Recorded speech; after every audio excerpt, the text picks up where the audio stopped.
Welcome back, everyone, to another episode on Unscripted. Today on the show, we've got one of the most electric players in rugby league. When he's fit and firing, he's simply unstoppable. A Daly Cherry-Evans medal winner, New South Wales Blue Star, an Australian representative, and of course, at only 28 years old, he's considered a Manly Seagulls legend. Welcome to the show, Tommy Turbo. How are you, brother? Very good, Ledge. How are you? I'm very good. Fuck, it's been a while. It has been. Very long time. When was the last time we actually bumped into each other? Maybe on the footy field, 21 maybe? Maybe. Yeah, probably. What's been happening? No, not too much. It's obviously getting to the back end of the year, so yeah, footy's been good.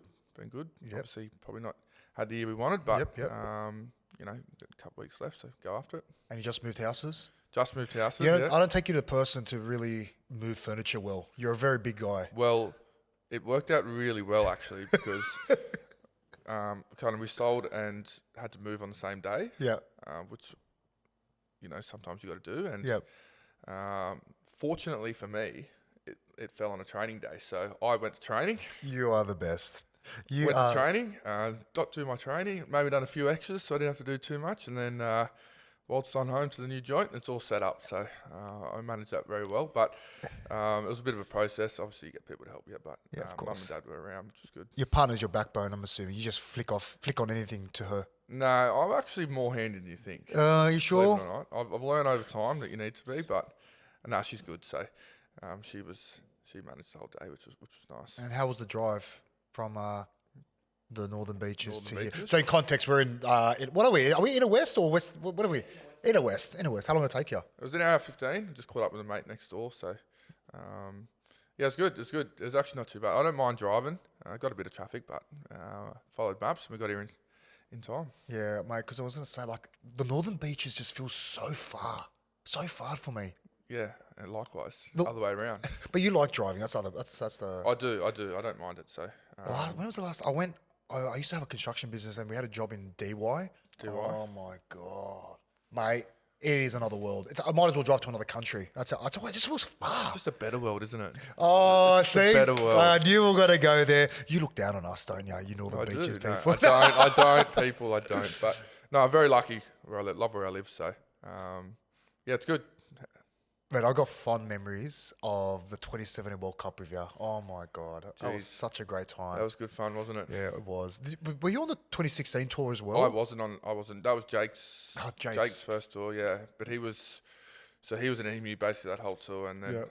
coming to 2017, I Amazing, was an emu for 7 or 8 weeks, and it was That was both of us. it was a lot of fun. By the end of it, I was going, I don't know if I can keep doing this, but you look back on it very fondly. So context, obviously, Emu's like a squad player, right? So how many in the squad? 24? 24. 24, right? So I think I played 2. How many games did you play? 2 games, 2 as yeah. well. So pretty much we're on the piss Yep. every single week almost. So it doesn't sound like the worst job in the world, but you gotta hold a standard. You And do. You got to be like the party guy. Oh man, true story. By the end of it, like I'm not the biggest drinker, and by the end of it, my guts were that fucked. Like I had to go get checked up. I got a colonoscopy and everything. It was fucked. This is true story. You're a stressor, eh?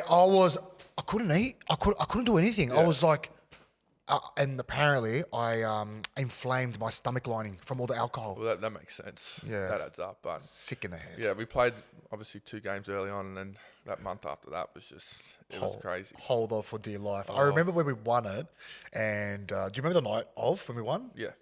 So I don't know about what time you left the team room, but I think I left around 3:30. Were Yeah. you still? Were you still No, around I there? think I probably would have left by then. I was finished by that. Yeah, stage. it was a I long. was get me home. It was a long tour, and I go, you know what, I'm gonna duck off. So because I knew the next day was gonna be massive, right? So I've gone to bed, and I've come down. I think around 7:30. I'm like, you know what, get some food in my guts. Get something in there, and I'll kick on for the rest of the day. I was the first one in the bistro. 7:30, 7:45 now, and the Coops, out of all people, spots me. And I'm like, hey, what's going on? And I'm just getting this bacon and egg into me. And then he goes, what are you doing? And I'm like, what does it look like I'm doing? Having something to eat. And he goes, nah, let's go. We're going to the pub. I'm like, it's 7:45. We're starting now. He's like, yep. I'm like, out of all people, Coops, right? Coops is like a pretty straight 180. He's not a big drinker either. No. I'm like, all right, let's go. Anyway, went to the bar down the bottom. What was that fucking small It was bar? probably the only place that was open. But how was it open? Yeah. It wasn't even 8 o'clock. I know. And And then it all started from there. And I was like, I don't know if you know this, but I was the last two standing. The last two. Yeah. I don't know that because I wasn't there with you, but... What time did you finish up? I don't know. I have a poor memory, and I had alcohol, so that doesn't help. You're a very good smoke bomber, I realised. Oh, very good. Very good. You're one of you're a master. I go hard, and then I evaporate. It's very hard to get rid of you, but very hard. Yeah. So we've gone everywhere that night, and the only place open at this time was the casino. Yeah. Anyway, I think it was me, Cordner, Moose, Josh Maguire, and who's the other guy? Will Chambers. Yeah. Anyway, I don't even know what. I don't even know why we're there. Like, you're just spending time together. And I was just having a slap, just absolutely numb at this point. And then Cordner goes, I'm just going to go to the toilet. I'm like, yeah, sweet. Anyway, and then I realised, I'm like, this guy's going to smoke bomb me. I've looked over to the corridor, and I just see him walking. I'm like, I'm going to follow him. I left. I think I had $20 left in the slot as well. So I followed him. And then he's turned the corner. I've legit lost him, but I was still in my head. I'm like, nah, he's gone to the toilet. Like, he wouldn't have dogged me. There's no way. That gullible. I've checked every single restroom in the casino. I've looked on every floor, and then I've come to the realization, yep, he's dogged me. So I've walked all the way back to the hotel. But great times, brother. Great times. Yeah. How's the body? Good. Classic question. Good. So obviously didn't start the year very well with a few little niggles, but played the last 10 or so weeks. So yep. Feeling good. We had a good win on the weekend, which is always nice. Yes. So we needed it. Yeah, I was going to say, what a win, man. Yeah, what a win. Like, for the occasion, obviously, Yeah. Ches, 350 games, massive milestone. The fans turned up as well, which is awesome. Yeah. Sunny afternoon. Can't get better than that. Yeah, Brookie. So, we're coming off a few losses. So, it was good to get back in winning ways. But, yeah, Ches deserved a performance like that, and it was great to go out there and do it for him. Because, like, I don't really believe in reading too much into the media reports and stuff like that. But there was stuff saying that obviously he's leaving at the end of the year. That was kind of a distraction to the playing group and kind of really destabilised the team. Like, has it? Like, no, I think that's just an excuse that people use. Like, we obviously haven't played well enough, and people look for excuses as to why that is, and that's just something that is an easy, easy use for it. They just say, oh, look, they're not playing well because of that, and obviously it's created a lot of media noise around it, but it's not like, I know, speaking from people that I know, that it's not a distraction for us at all. Like, he's just, doing what's best for him, and that's fine, and we respect that, and we're here to play footy and win games, and unfortunately we haven't been able to do that enough this year, and that's why there's been that continued noise, but it certainly doesn't affect us. You said it right there. Like, if you're winning games, no one's talking about Exactly right. It's just we're not winning, so what's the reason we're not winning? And we've been talking about Ches because of what's happened, so that's the reason, but it's not the case. I feel like he's got this, like, misconception about him. Obviously, we know him. He's a fucking champion bloke. Great bloke. One of the greatest going around, right? Competitor. Yeah. Servant of the club for many years now. Like I said, 350 games. But, like, there's been this spin in, like, trying to make him a villain almost. Like, I just don't understand it. I don't know why. But obviously, it didn't. Like, on the weekend, that result proved that you guys love him. You appreciate his time. And that's my phone. I had a feeling that was going to go off. But you know what I mean? I know what you mean. Like, it's kind of something that he's had to deal with throughout his career. It was just not fair. And like you said, like, everyone loves him at the club, and we wanted to go out there and do that for him because he deserves it. He's playing 350 games for anyone, any team. Like, that's a special achievement, and to do it all at one club. But he became the most capped Manly player ever, just past Beaver. So that's crazy, man. Crazy. Man, I saw this stat as well. Like, Beaver was like, is he in the top 5 of all total tries in the NRL? Scores, yeah. Ridiculous. And that's not including these Super League games, hey? I don't think so, no. He scored a ridiculous amount of tries. Ridiculous. Was it? I want to research. Can you research this, Ped? Where did he score most of those tries? Was it in the centres or as a back rower? Because he's obviously played multiple positions. Yeah. Coming as a centre, goes into back row. Does he still have anything to do with the club? He's still not like coaching wise, but I think maybe have an ambassador role because you go to events and functions. He's always there. He's always around. What a legend! He's an absolute legend. Great bloke. Another player that not many people have spoken about and who's been a massive loss for you is Taniela Paseka. Yeah. Like, I feel like that's one void that you haven't been able to fill. And they're obviously pretty big shoes to fill, no pun intended. How's he going on? Where's he at with his rehab? We did his Achilles and it was round 3 or 4. Yeah. Round 3, yeah. So, I don't think he'll be back this year. But we've only got a couple of games left and then hopefully finals if everything goes our way. But you know, he's going good. Obviously disappointing for him. He's a you know, so big for us. Yeah. You know, we lost him. Obviously, Josh Allardyce. Yeah. We've lost him for the year as well. So it's been tough filling that middle void. But yeah, Nella's a big loss for us. I don't know if you've ever seen him up close, but he's the biggest person you'll ever see. Massive. Friendly giant, I'm assuming. Yeah, friendly giant, but like ripped, just like, I wish I had this physique. Was he close to go to the NFL at one point? Do you remember that? That was definitely talked about. Yeah. I mean, actually talked to him about it, but he did some training over there or something like that. He'd be a great fit. Do you watch NFL? You like NFL? Not really, no. Do you watch soccer? Soccer. You a Liverpool supporter? Liverpool man. Yeah. Oh, bandwagon. Just another one to add to the. Hey, I was a Liverpool fan back then, mate, and they were no good back then. That's fair enough. You know what? I actually bought my jersey. I was going to wear it for the show today just to burn you, but big game this week. Big game. Liverpool Arsenal. I obviously support Arsenal. I remember you doing the Diogo. That was pretty sad. Like Diogo Jota and that celebration. And I actually completely forgot you were a Liverpool supporter, but yeah, it was actually pretty cool what you did, man. That was mad. No, that was obviously, like, that was such big news in the world. I know. It rocked everyone. Oh my God. Menzies, back row.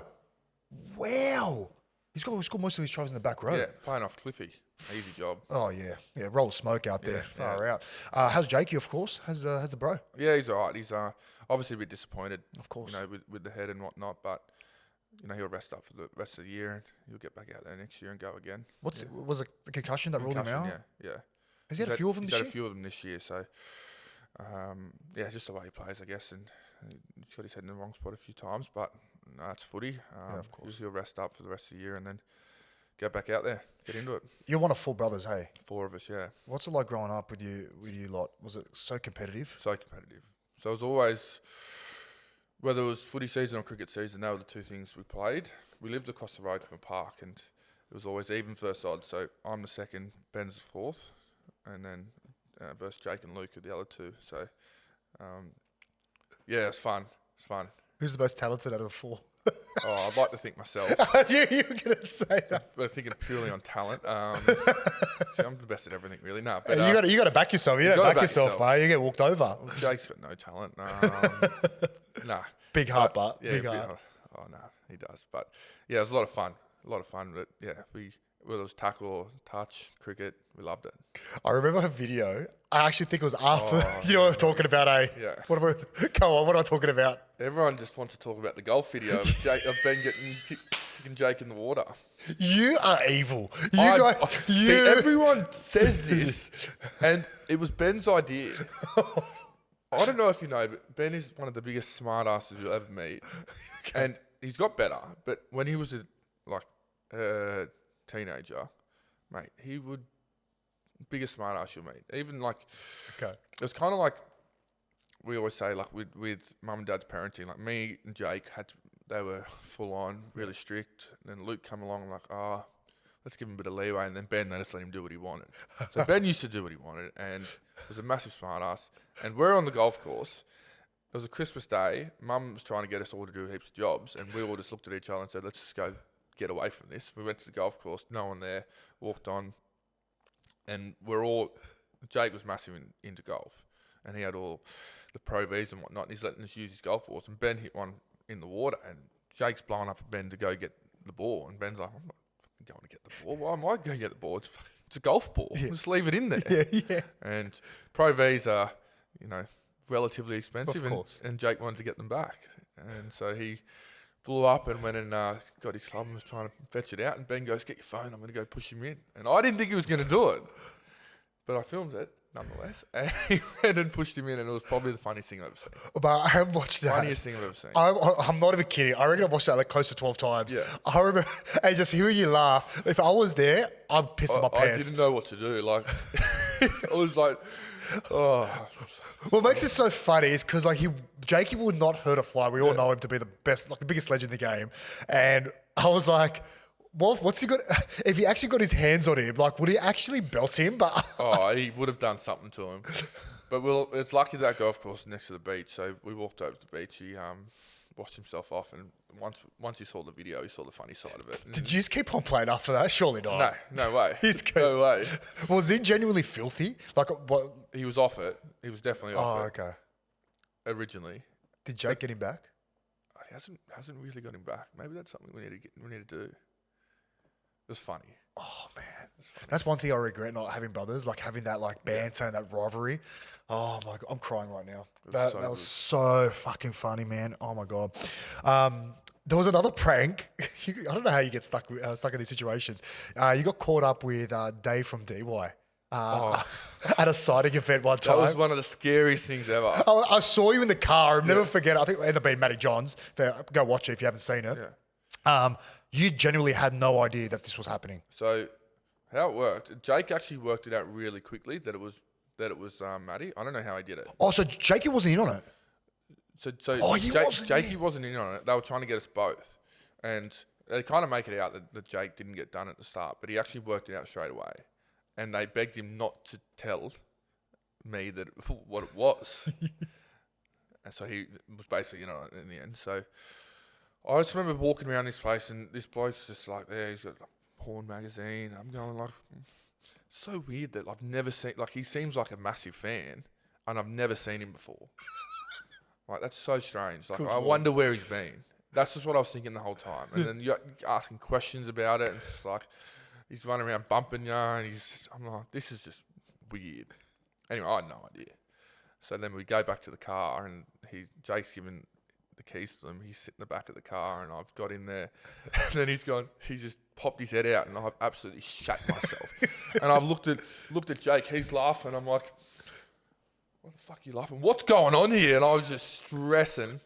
But it was obviously Matty Johns, and it was hilarious. And it's a good get. One of the greatest. One of the great One of the great gets. I was going to ask you as well, are you neighbours or close to Matty in the Johns family as well? Nah, he's down there right near the beach. I'm up the top. Not down there. neighbours. He's down there. He's down there. He's in the posh area. I'm just a battler up the top. So when you think about it, isn't it the other way around? If you're at the top, like you get the nice sea views. He's sands his backyard, so. Oh, that is beautiful. Must be hard.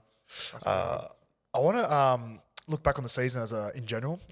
It's been a bit of a roller coaster for you lads, and there's so many reasons being tossed about what that might be. What's your take on the season so far? Yeah, I think just inconsistency. We haven't been able to,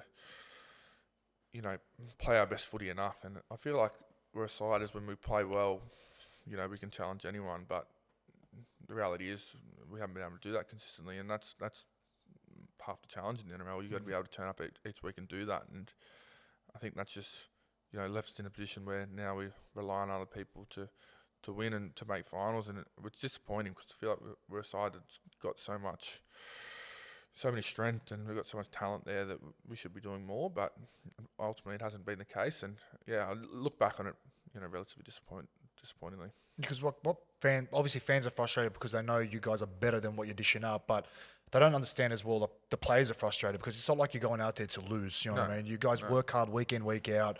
You work hard on your craft individually. You work hard as a team. Yeah. But sometimes it's just you're up against it. Like you said, inconsistency. Yeah. And a lot of that's because of, in my view anyway, a lot of injuries, ins and outs. Yeah. And you can't build that cohesion, especially playing at the back there. Do you find that? Definitely. But I don't know. It's something because every team goes through it. It's just who manages it better. And unfortunately, we haven't managed it that well this year. So, coming off, obviously making second week of finals last year was really excited for this year. And there was a lot of, we had high expectations and, we haven't lived up to them, which has been disappointing. But, we've still got a couple of weeks left. All we can focus on is winning those 2 games. Then if results go away, maybe we're a chance. But, yeah, it's just, a shame that I guess we're sitting in this position. Yeah, it's understandable. Personally, you got obviously shifted around a little bit as well to the centres early in the year. How did you personally take that?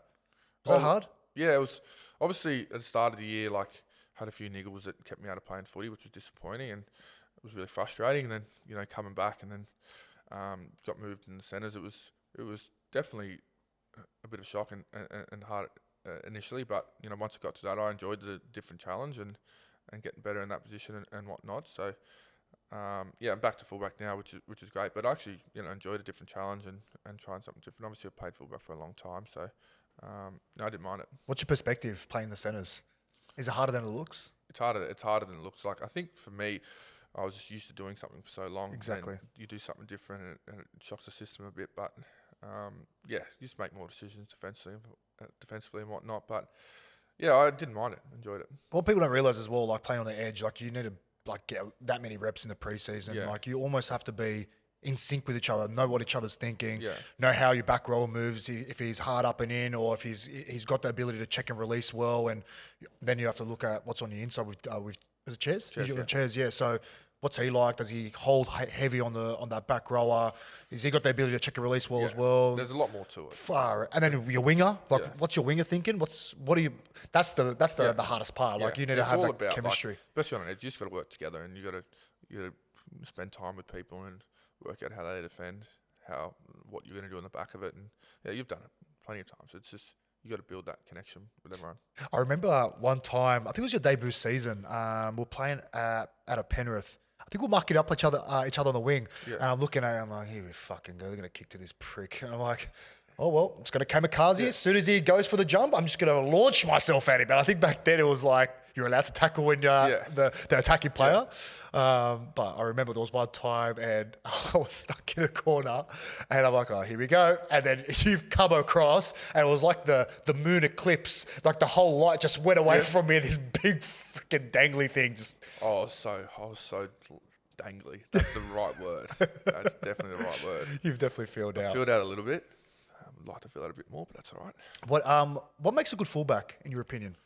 I think, work rate, you got to defend well, and you got to talk, I think defensively it's such a big part of the game now, fullback, and something that I've got to keep improving on because I'm probably not the best at it, but I think that part of it, and then just your work rate, willingness to get on the end of shape or push through the middle and whatnot. And I think they've got to be able to, see the play before it happens and just push up and be support. But there's so many different ways to play. That's why I love the position, because you can be someone that likes to get out the back of shape or push to the middle or carry the ball more. So there's a lot of freedom. I think where the hardest part is like the work off the ball, like what people don't really see on television. Like obviously when you're live at the game, you can see all the work you're doing at the back there, getting in position in defense, in attack. Yeah.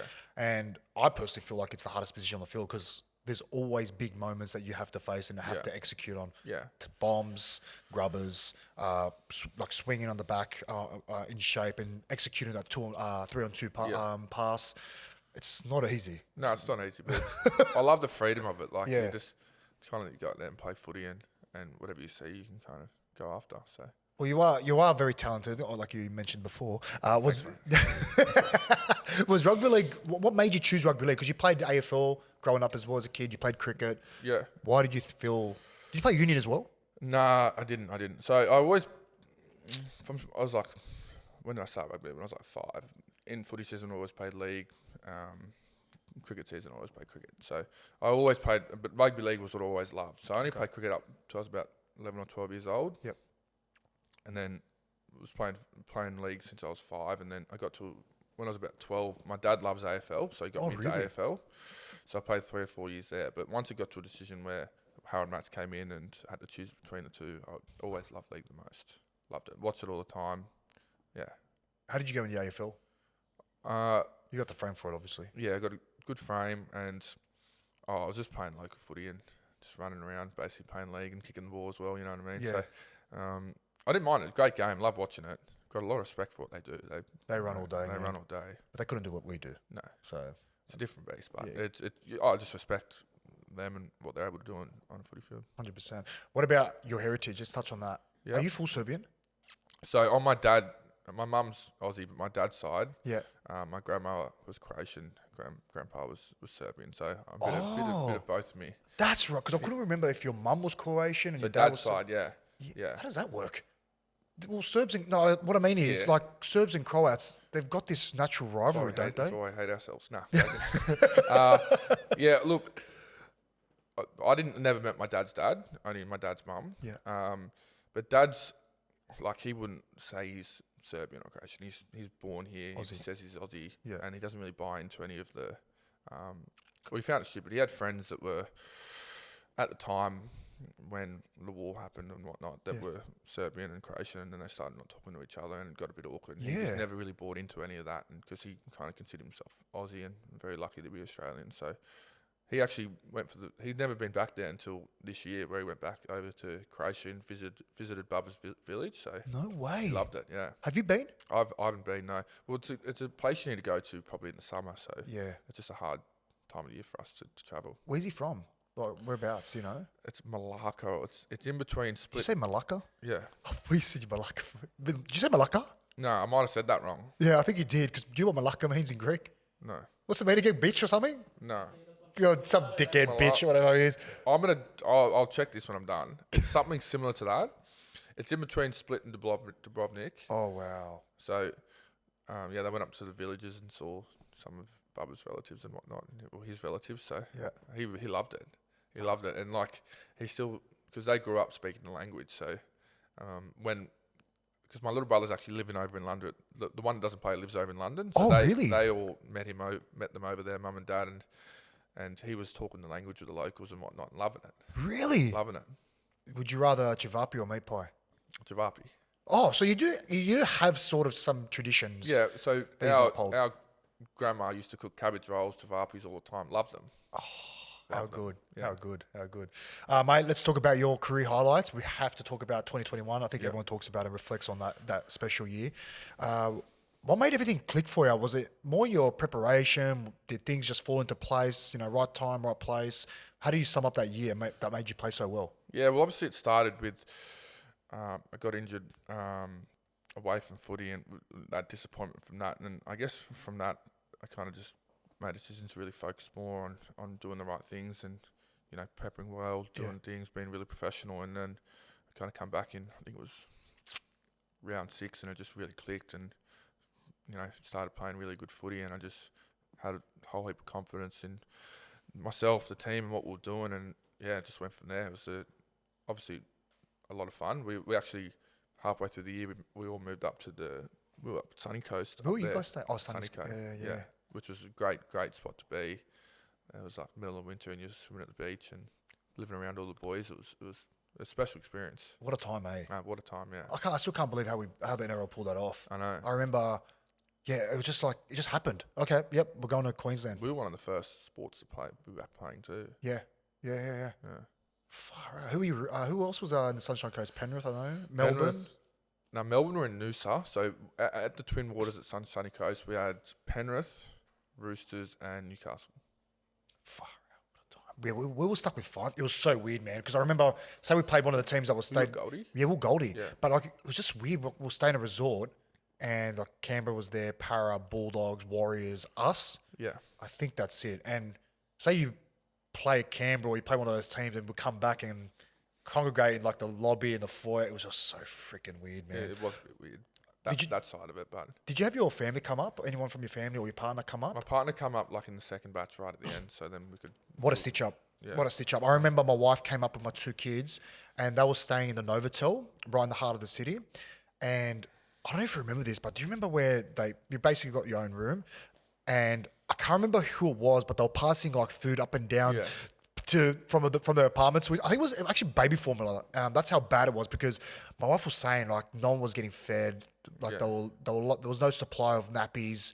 Like I said, baby formula, and the only way and the only means to kind of get food to each other was pass it up and down. Yeah. And then you know what they did? They had to duct tape the doors, and they had to take a photo of it to show that they duct taped the doors closed. Yeah, it was a weird time. What a weird fucking time. You look back on it and some of the things you did was stupid. Stupid. Obviously, you love the maroon and white. What's your proudest moment in the jersey? Debuting was still got to be up there. I obviously grew up in the area, and you kind of I don't know how you felt when you debuted, but you never really felt like you should belong there or playing NRL until you actually go and do it. And I'm playing with people like Brett Stewart, Jamie Lyon, Matt Ballon. It was Matt Ballon's 200. Wow. The same week that I was debuting, and I just remember the whole week just I don't know how I don't belong here, what's going on. And then to go out there and do it and play was just so special, so cool. It was in Albury of all places. Weird place to debut, but nonetheless. You still did it? Still did it. How did you get the call up? Tubes called me into his office. Yeah, I was stressed. I can imagine. Oh, What was it like playing with those guys? Stuart, Lyon. it was just like surreal. Like they were childhood heroes, and then to go out there and play alongside them, like they were some of Manly's, best. Did you mould your game similar off to Brett Snake Stewart? Yeah, like I learned a lot off Snake, and I'm lucky enough to work with him as a coach as well. So, yeah, he was a great bloke and great footy player, and can read the game so well. Do you still study like rival fullbacks on their game or previous fullbacks on how they played and try mould your own game? Yeah, you still try and learn as much as you can. I wouldn't say I've watched as much footy as I used to. Why is that? I think, like when I started, I was, still a fan and just love watching footy, but I've learnt that I need to disconnect from it a little bit to stay focused. But yeah, I still like you look at other players and how good they are, for sure. Is there a try that stands out for you? One particular game? Oh, the first one that comes to mind, I didn't do much for it, is the the try where Ruben picked up against the Cowboys, picked up the ball in the in goal when the game was done, and ran the whole length and then passed to Ches and then on the inside. Of course. What? That's the first one that comes to mind, but I didn't do much for it. But I remember I was sitting probably about halfway. Yep. And they kicked it, and I'm like, I'm not chasing that. We've already won. It's fine. And then Ruben's going, you see him going, beautiful. He's going to run the ball dead. And Ruben he does everything in 100 miles an hour. I love that. Yeah. I love that. And I'm watching him going, what are you doing, mate? The game's done. What are you doing? Why are you still running it? Just throw it dead. And all of a sudden, he's got to the 20 or 30. And go, oh, we're half a chance here. And then it started pushing up the middle. Found Ches, and then Ches kicked it inside to me. So, yeah. Far out. What a game. What a game. Yeah. If you and Sabi were to race, who would win? Sabi. Oh. You look pretty quick. No, I don't. He's a different beast. You when you watch him as well, though, like when you're watching him run, he doesn't have a quick turnover speed with his legs. Just glides. You need him and Tolu to have a race. Oh, who would win? I think over 100 Sabi wins, but Tolu, Freak. like, just the way he moves, like... He glides as well. Oh, he just... Like, you see him off the mark, he moves that well. Wasn't he a sprinter? Was he a sprinter as Yeah, well? his dad was an Olympic sprinter, I think, too. His dad? I'm pretty sure. Can you Google that, please, Pedro? For Tonga? Far out. Pretty sure. Okay, well. You know Sabi's going to play for Lebanon? Yeah, if you're watching, I've called it out. He's going to play for Lebanon. So I know that his parents are Lebanese. Yeah. So I think it's his foster parents. But It is foster. I didn't know if that was... Yeah, it is. And I knew it was his foster parents, but I didn't know if you're... But his values, his traditions, like he's been brought up in a Lebanese household. That'd be unreal. Yeah, so we're actually trying to put a game together at the end of the year against PNG, Fiji, and hopefully Samoa. I don't know yet. Still trying to work out a few things, but... You going to put the boots back on? No. But I will be assistant coach. I can get back out there. No, Tom. Like Captain coach, there we go. No chance. We've got Abbas Miski, one of your ex-teammates. Oh, he's killing it at Wigan. Killing it. What a frame. Yeah. What a rig. What was he like? He's saying that because he looks similar to you, or is that? Yeah. Do you remember that photo we took after we played Lebanon? Because I think you might have been playing outside me in that game. I'm not sure. Yeah, it was. I think. Yeah. And you were marking him. Are you left wing? Left centre? Oh, right. Oh no, we weren't. Who was my? Are you sure? No, I was playing left. Who was on my right? Who was my centre? Maybe Money. Nah. Well, oh yeah, Money. Why did I feel like he played 6 that game? Maybe he did. Anyway. Yeah, maybe he did. Do you remember? I think we spoke about this a couple of weeks ago. Oh, here we go. Called a former Tongan sprinter who competed in multiple Olympic Commonwealth Games with his personal best of 10.56 seconds set in 96. That's quick. That is so fast. Well, that makes sense now. Yeah. That makes sense. Good genes. Do you remember the hater cop that game? You remember how much I copped at that game? Oh, yeah. That was overboard, eh? Yeah. I was so... Bro, do you remember me in the sheds? I don't know if you remember. I was so deflated. I was so sad. Oh my it's God. sad how that works. Like you see it even like sort of last year with Xavier Coates, obviously played for PNG and then got an opportunity for Australia and got a lot of hate on the back of it. But Yeah. it's a bit sad how that works, but It was. yeah. Do you remember during the week? You know how we used to have a theme for like every team? So I think we did French. I don't know, kind of. I think we wore berets, like a hat. Is that right? Is that the French hat, a beret? We had that when that hotel had that French. Went to that French restaurant. Yeah. We tried, yeah. That was convenient. That was cool. And then we Where were we staying? Well, We're we're in Manly. Manly, out of We're all in Manly. places. Out of all, Went to Manly Surf Club and had the Lebanese there. it would have been the only Lebanese that have ever stepped foot in Manly, I reckon. Yeah. I saw you dancing. You were pretty good. Oh, I'm very good. I'm the lowest dancer you ever meet. If you ever see me dancing, just send me home. Honestly. Hey, did you finish your uni degree? Did I Yep. read something? What was that again? What did you do? I did commerce. Commerce. Major in finance, yeah. How did you get stuck into doing that? No, hey, congratulations. That is solid. So But, bro, I was quite good at school. Really good at maths. So loved numbers. And then when you started under 20s, you had to either work or study. So I chose to study, and then did a year of that, and then started full-time training. But I just kept doing it.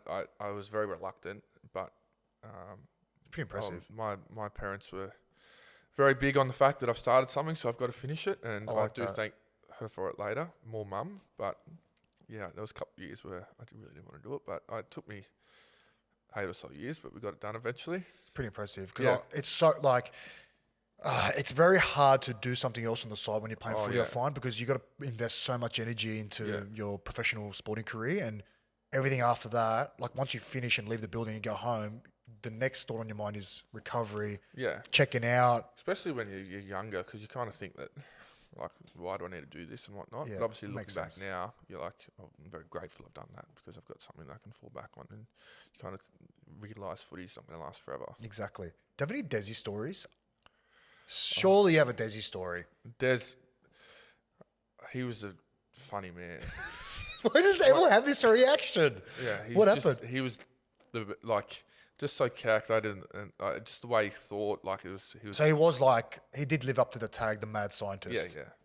One day, this was very early on, so no one at the start, you just don't know how to take him, and like because he's so just like up front, like he'd be talking mellow, then he'd be screaming, and it's just like you just didn't know how to take him. And one day, Ches actually swapped people's GPS units around. And some people were running over the hill, and the performance staff was stressing out. Like, why is this guy running over the hill? Like, what's going on? Anyway, it was just Ches stitching people up. So the next day, we're sitting there waiting, and we're in like the little room before we go to video. Yeah. And Des just comes in and starts abusing everyone. Like, whoever changes GPS units around, like, you'll be finished. Like, you ever do that again? Rah. Just yelling. And whatnot, and then everyone's just it's like, oh, you finished that, and it's like, all right, now you're in video, so everyone's on edge. We're all just like uptight on edge, sitting in video, and he starts talking about Japanese kamikaze soldiers. Oh, the kamikaze soldiers. Yeah. That he's going. I'm not entirely sure what war it was, but anyway, so he's talking about how. Being like a lieutenant, talking to these kamikaze soldiers, like, you guys are the last people left. We need you to go in there, and we need you to win this war for us. You need to fly your planes and, do your job and be kamikaze soldiers. Sacrifice your own life, essentially. And we're all there going like, what's going on here? Like, does he want us to be kamikaze soldiers? Like, what does he want? And then he's like, he speaks a lot better than I am now, but he's talking, he's like firing up, and then he goes, like, he's talking as a lieutenant, he goes, are there any questions? And then he just goes, and then someone at the back card, he goes, are there any fucking questions? And then him and John Cartwright just started laughing. And we're like all sitting there going like, what is he talking about? What is he talking about? And anyway, it was just a big joke that as a kamikaze soldier, like, what do you mean, do I have any questions? I don't want to go bloody kill myself. But no one knew how to take it. And he was just there just pissing himself laughing with John Cartwright. That's scary. And it was just like, it just summed him up. Like, weird sense of humour. Have you heard the story where, I'm sure it was a middle. So he brought someone to his office and was like making him run straight. Do you know who it is? Is this a true story? He done it to Kurt DeLuey, KDL. That's right. Can you explain this story, please? Oh, he wanted him to work on his step in, so he had him at the office. Kurt, he just like, when he had you, he knew he had you, and he could just make you do anything, and it just was making Kurt run at him, and Des is stepping in, tackling him, and he used to do it with like wrestling. Like, he'd be like, when you work on your sprawl, like Tom lie down, and he would start sprawling on you, and like so strong, just putting weight into you. Like, he was funny. Didn't he fold Des? And then Des gets up and he's like, "That's how you run," or something. Yeah. That's And then he worked on it, and then Des has run at him, and it's like, hit me harder. I love that. I would have loved to be coached under Yeah, him. he was. Sometimes you just like, it was funny, the things he was saying. It was funny. Because I also remember, was it Matt Ballon uploaded a nice little video of him on social media. They used to always go at each other, yeah. Oh, and they were resting in like the cafeteria or something in the middle of the floor. Yeah. I love that. I actually love that. Obviously, I think he's leaving the Titans at the end of the year. Yeah. You obviously feel for him. Oh, yeah. Like, obviously, he's one of the great coaches of our game, and disappointing for him to finish up there like that. I'm not too sure what he'll do now, but, he's still a legend in this game. I feel like the Titans, whenever a coach goes up there, it's like almost like a poison chalice. They can't get it right. Like, do you get that same vibe? Like, I don't know what it is. Like, I'm putting you on the spot. Yeah. I don't know what it is. I don't know if it's because it's such a comfortable place to live as well that kind of affects the club. Yeah. Does that make sense what I'm trying to say? Oh, I know what you're trying to say, and I'm not here going to talk bad on the Titans. They've got a quality, like, they've got a really good squad. And, I know. You just want to see him do well, especially being close to Des. I was, wanted to see him go well, and it obviously wasn't the case, but I'm sure that they'll bring something in and have greener days. What about you personally? Like, you've had some injuries during your career. It's a professional sport. Some of it's, a lot of it is probably tough luck. Wrong place, wrong time. Yeah. Like, how do you kind of sum it up? Yeah, look, it's hard. Like I've obviously had a few more injuries than other people, and it's disappointing. But I've kind of just come to, I think, on the back of what I spoke before, just like trying to be as professional as I can and do what I can to be right. And unfortunately, shit happens in our game, and sometimes you're not. So, kind of adapting that approach has really helped me accept the injuries when they come my way, and then focus on what's actually important, is getting back on the field. So, I think that side of it, I'm a lot better at these days. And look, it's still frustrating, disappointing, sure, but I'm better at dealing with it, and which helps me in the recovery process. Are you the type of person where like the physio and the high performance stuff need to like reel in your reins? Like, oh, I'm feeling good. Like, I want to get out there early, because being rehab, as we both know, you feel like you're letting the team down in a way, and like there's times where, fuck man, I just want to get out there now. I'm fucking done. I'm over it. Just get me out there. I definitely was like that, and I still feel like that feeling letting people down. Like, that's still definitely there. But I think I've learned, like, you're better off just getting yourself right and listening to the experts and doing what's needed to get yourself right, and then being right, instead of trying to push back and then something bad happens and whatnot. So, I've got better at dealing with that process over time, which is, I guess, what you need to do. What's the hardest injury that's been? Yeah, what was the hardest injury for you to come back from? Well, the hammy ones are like, because they're not too long, like, you kind of see and go. When I first did my shoulder in 22, and I did it in about. What was that? What kind of shoulder injury was that? I popped my shoulder out and had to get surgery on it and whatnot, and it was like could have been like around 10 or 11, and it was just like, I'm going to miss the rest of the year. That was quite hard, because I hadn't really dealt with that before, and it was so early on in the year, and you had to watch a lot of footy, so that was probably one of the toughest, Yeah. You went to the States. Did you go to Philadelphia or something? Yeah. To do a hamstring rehab protocol? I did a rehab with Bill Knowles. Yeah. Right over there. He was awesome. What was that like? It was a great experience. How long were you there for? 2 weeks. 2 weeks? Yeah. Well, fuck, 2 weeks doesn't sound too long. It was like, you're training for like 4 or 5 hours a day, so it was pretty full on. Oh, wow. Obviously not go and run it. You're doing a lot of stuff. You had like a gymnastic floor. Isometric stuff, like staying in one position, control. Like a lot of very tedious stuff, but it was good. He was expert at what he does. Great to work with. Very sprint mechanics based, but it was awesome. Went over there with the physio and our media guy, and we had a great time. Does he? Oh, he's like the guru, hey, the Yeah. hamstring guru. Yeah. How did you guys get in contact with him in the first place? I don't. Our strength and conditioner at the time, his name was Paul Devlin, had a contact, so that's how it started, and then it went from there. It's cool though. Yeah, far out. I mean, was it sort of like a holiday as well, or was it just complete walk? Well, the Monday to Friday was no holiday, but we ducked off to New York on the weekend and made the time of it. Took Daxie, who's the physio, and Freddie, the media guy, took them to New York for the weekend. Oh, good. Well, they obviously... You're obviously there. Yeah, and Dax has got a family and he's chosen to come over and help me out. So How was Vegas? that was one of the best footy. I don't think you beat it in terms of footy experiences. That's what, like, I was just a couple of years too late. Oh, 1 year, I think. 1 year too late. Yeah. Far out. It's probably a good thing. It's probably a good thing. It's probably a Great good thing I didn't go. experience. Where were you guys based? We were in Vegas the whole time. Oh, my God. It was awesome. So I've heard other stories from other clubs. How did you guys manage Vegas? Did you guys embrace it? Yeah, first few Or days. was it like, nah, don't look there. You can't do this, boys. Don't do that. Or was it like, oh, get it out of your system first early, few boys? days, we really embraced it. Yeah. It was good. Okay. We were there like 9 days before the game, maybe even 10. So we really went after it the first few days, and then we kind of sat back, played footy, and then when we won, one of the best feelings ever. Is there any stories you can share, or is what happens on tour stays on tour, that I kind think of it's a thing? bit more what happens on tour stays on fair tour, enough. but Damn it. yeah. I love a story. Maybe we'll talk after the podcast.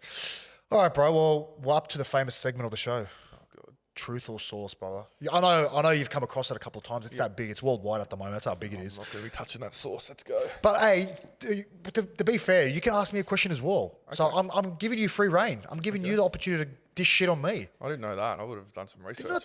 Mate, come on. You said you watched the show religiously. No, you didn't. But, all right, question. Let's get it out. Oh, shit. What's that? Oh. Is that my apron? Oh, it is too. Fuck, what's my apron doing there? All right. We've got the man sauce. Look at that. Look at that, baby. Stop checking it out. Stop looking at it, mate. All right. Question 1. Turbo. Last year, you requested to take a pay cut. Can you tell us a bit about what motivated that decision and how it came about? That was just more around the fact that kind of what I'm talking about before. Felt like I was letting a lot of people down, and I wanted to. I haven't really had much success at Manly, so I wanted to go and win. And I thought taking a pay cut would help us get better players and give us a better chance to win. So that's where it came from. How did that come about? What did you do? What was the process? Did you have to go to the CEO, coach? I just went to Saab's about it and talked to him about it, and then talked to Pete, who was in recruitment as a GM of footy. So yeah. And what was the knock? Why did they knock you back? What was the reason for that? I actually don't know the full reason. I didn't really get it. I just don't know if it's allowed. I don't know. I'm going to assume, because if they allow you to do it, it gives license for I any other understand club. why it wasn't approved, but Because I tried doing that. It's a true story.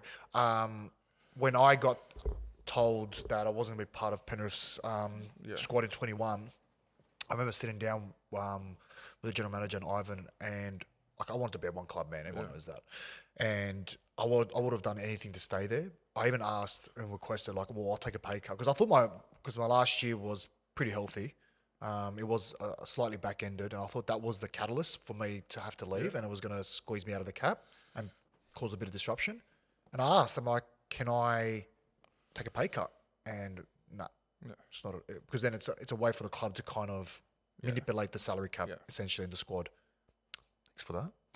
Do you want to ask me something, or you want me to go for number 2? Let's go number 2. All right, let's go straight into it. Oh, I've already asked this. I've gone so easy on him. Wait, you go. I don't know. Anyone got a question for me? Oh, I've got one. Okay. Which club has the worst fans in the NRL?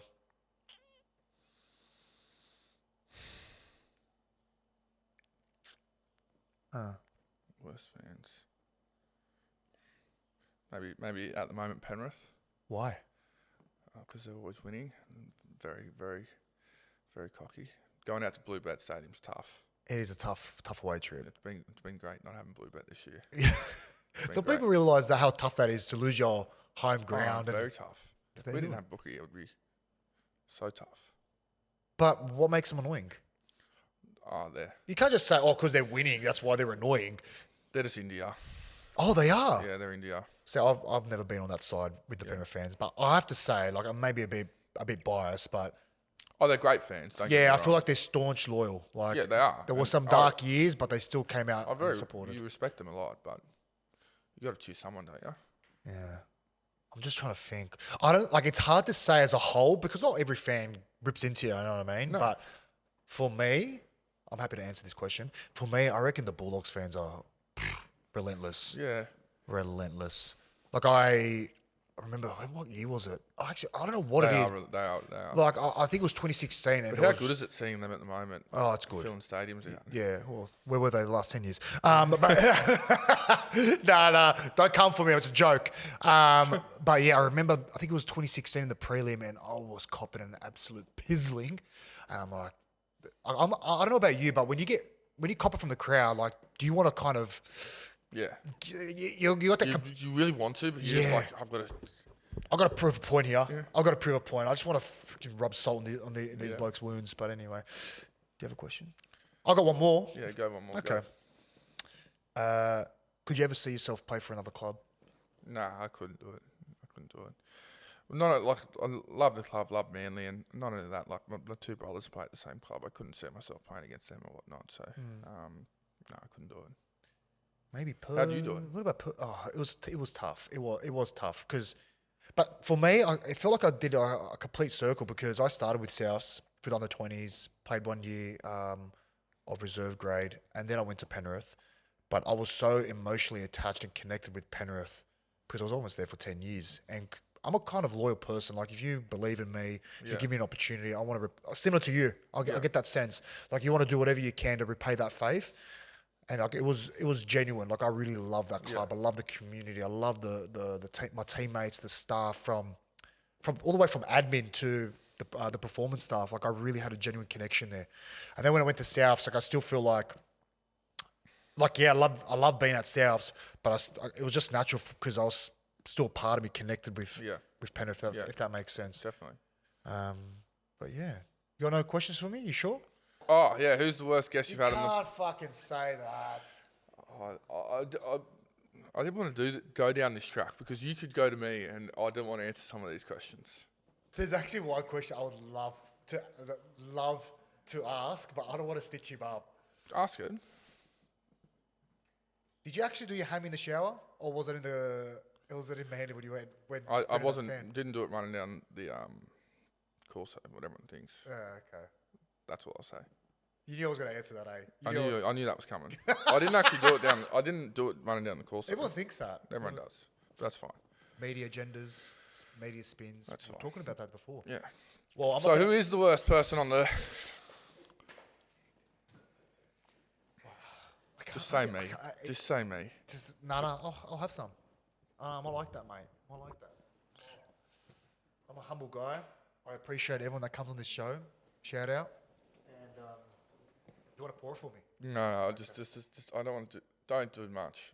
So what a nice bloke this bloke. Oh, that's too much. How nice is this guy? I swear. I reckon we don't see the side of you when you're around the brothers bar. I reckon you're a different person. Oh, definitely. Arrogant? Bit arrogant? I wouldn't say I'm arrogant. I just like to joke around. Been a while. Oh. So I can just keep asking questions, and if he doesn't answer them, he's going to have sauce. I'll give you one more. Ooh. It's been a while, man. Fuck, that is hot. Oh. You can ask me anything else? Who was the worst coach you had? That's an obvious one. That's obvious. It's like well documented. You know who? Do you know who? I'm asking. Do you know who? A sauce or answer, mate. JD. It's an obvious one. Like it was a very obvious question. I've said it before. Oh my god! I actually didn't realize how big that podcast was going to get with me and Jammer when I mentioned it about my relationship with him. And here we are. Thanks for bringing that up again. I really appreciate that. Yeah, you just stitched me up even more. But I don't like the track that we're going down at the moment. Yeah, I know. It's getting real ugly now. We need to pick it up. I'll pick it up right now by saying, mate, you're an absolute legend. Thank you so much for coming on the show. Thank you. I wish you nothing but the best, and good luck for the remaining games, and of course for 2026 if I don't catch up with you, brother. Thank you. Appreciate it. Thank you, mate. Enjoy the drive back to God's country. Yeah, we'll do. Bit of salt in the air. Won't hurt me. Thanks, Ed. Appreciate it. Love you, brother.